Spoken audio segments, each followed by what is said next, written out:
Hey TinkerBlock makers! Today we're learning how to detect objects and hand proximity with the TinkerBlock TK57 reflective optical sensor.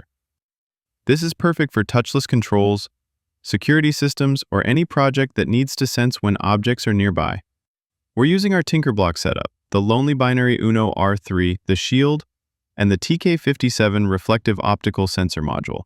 This sensor contains an infrared LED and a phototransistor that work together to detect objects through light reflection.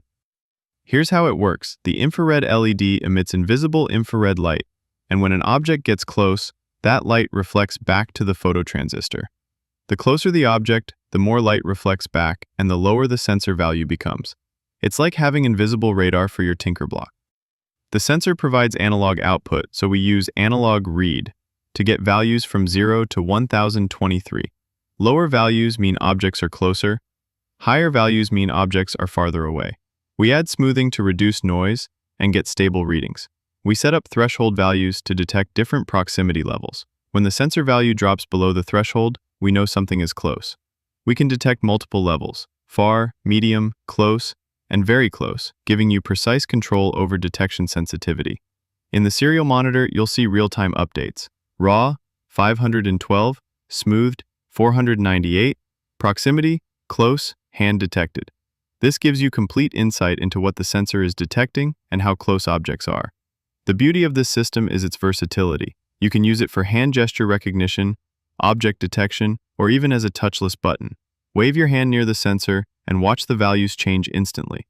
It's like giving your TinkerBlock the ability to see without touching.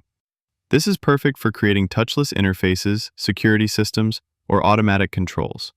Once you can detect proximity, you can create automatic lighting that turns on when you approach, security alarms that trigger when objects get too close, or interactive displays that respond to hand gestures. The TinkerBlock system makes this incredibly easy. No breadboard, no complex wiring, just plug the sensor module into the Shield and you're ready to go. The module handles all the infrared LED and phototransistor connections for you. Try this. Upload the code, open the serial monitor, and start experimenting with proximity detection. Move your hand closer and farther from the sensor, place different objects near it, and watch how it responds to every change in proximity. Thanks for watching. Don't forget to like and subscribe for more TinkerBlock tutorials.